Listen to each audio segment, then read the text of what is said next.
Okay, people are talking about Kobe Bryant again because the debate is even if he has the ability, the supernatural ability to come back and play, dapat ba maglaro pa siya or magpahinga na lang ba siya and just let the Lakers tank? Huwag ka na maglaro. Bayaan mo na kung gaano kalala yung Lakers. Just let it be and maybe you get a very good rookie by next year. Your thoughts, Mr. Laker, Magu? Bigat to. Makasalita. Hindi makasalita. Una sa lahat, tatalo yung Niners. Sinabay mo pa sa pagtalo ng Niners kaninang umaga. It hurts too much. Ano? At this point, I wouldn't even know. No, kasi... At your fell. Teka mo yung guloy si Maguto na nag-internalize na yung moment mo. Sige. Hey, go. Ano? Hindi, kasi, sit out or come back? Looking at how the Lakers are right now, mag-isa na si Pau dun eh. Oh. Pau's been having a spectacular January for himself the last couple of weeks. Grabe linalabas ni Pau na laro. His numbers are there. For the rest of the lineup, especially when they got into that, not really them getting into a fight, when one guy got into a fight and nobody helping, di ba parang, what's there to come back to? Parang, itong mga to, magiging kakampi mo. Parang, baka maubos lang si Kobe if he had a season or two left in him. Wag mo na sayangin dito sa mga to siguro. Pero knowing Kobe, he will want to try and salvage the season. Yeah, I think for Kobe naman, I don't think he approaches the game that way. That's his team eh. If there's a time that he needs to step in, I think now's the time talaga where they're losing games, and that incident happened with Nick Young. So as long as he's healthy and nothing bothering him, hindi bumalik siya, di ba? That's an extra leader, that's an extra scorer, playmaker, di ba?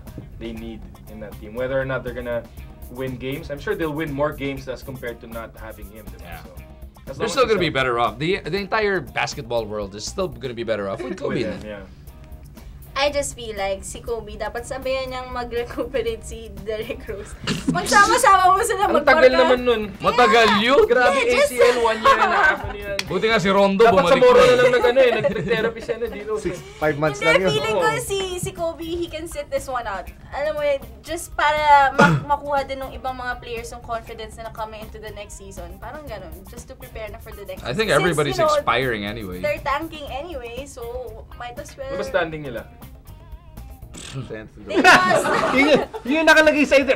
Last time I checked, they lost 13 out of their 14. Pero for some reason, after that incident with Nick Young and the Phoenix Suns, back-to-back wins. They beat the Raptors.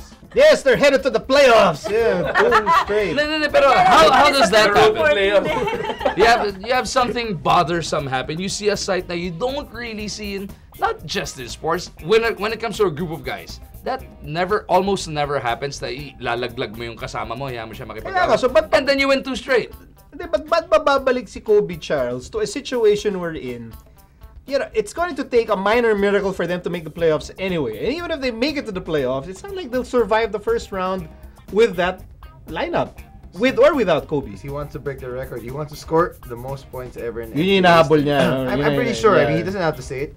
He doesn't have, for me, he can come back, but he doesn't have to rush it. He can take his time, play a few games, take it off. I mean, also, kasi look at Derrick Rose. He sat out so long, he came back, he got hurt anyways. So, you know, there are things you can't avoid. But for me, maybe I'd like to see Kobe just play a few games para hindi masyado matagal rin layoff niya for next season. Tama, para game shape pa din. Yeah, at least just play a few games. Doesn't have to be all the way. Maybe limit his minutes.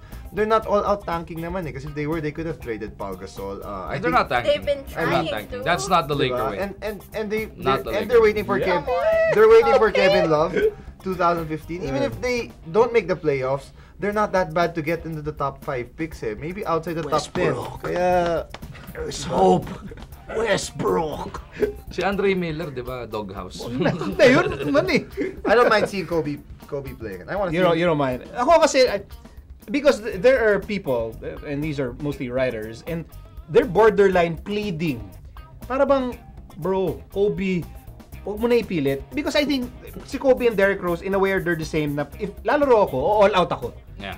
I'm not gonna go like 50%. Hindi. If I'm gonna go, I'm going to go all out. So, injured kung injured.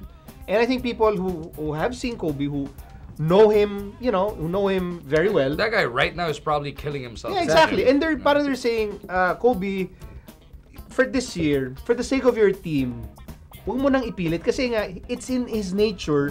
Ipipilit niya talaga because he's Kobe Bryant. Yeah, exactly. He's And Kobe he's not Bryant. gonna be true to himself. Chris Webber, I heard him when he was announcing, and he said when he was talking to Kobe, he said talagang the mentality of Kobe is if everyone's thinking that they won't make the playoffs, Kobe really thinks with all honesty that they're gonna make it. Yeah. And magpapakamatay siya just to That's make it, why. make it That's happen. why. Although he is chasing that record also. But that's what makes him Kobe, right? He always wants to compete, and he's one of the greatest competitors. So I mean, he's probably gonna play if he's healthy enough and he's cleared, no matter what people say. And Yeah, you know, Siya na nga nakikiusap ngayon sa fans niya, tumigil ng kaboboto sa kanya sa All-Star game.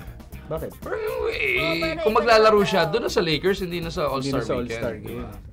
Okay, since alam naman natin na pinapanood to ng Lakers organization, alam ko pinapanood to ni Kobe pag, marami siya free time nanonood ng For the Win yan So, si Mike D'Antoni rin.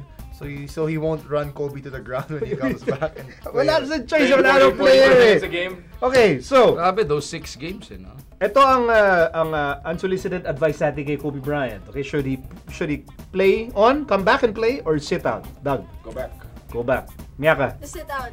sit out. Or play some games. Some games? Oh, para hindi Ilan mo yung some games? Para hindi masyadong mawala sa game. Ano lang, pakondisyon ka lang, ganyan. Paano lang, kunyari, play now, and then pahinga, 2 game, and then laro ulit. Okay. Yung mga important That's gonna be so games. good for the Lakers. Okay, so, pag-go. And they're tanking anyway. They're not tanking! Yun ang masakit dun Hindi ka pa nasasaktan sinasabi mo. Hindi na. Okay, Kobe, sit out or come back? Be himself. Which is? He's gonna go back. Magu answer one every Ano yun? episode. He's gonna One come every back. He's week. gonna come back. Exactly. He's gonna come back. Charles, Charles, go back. Go back. Go back. Oh, Ikaw. Ikaw.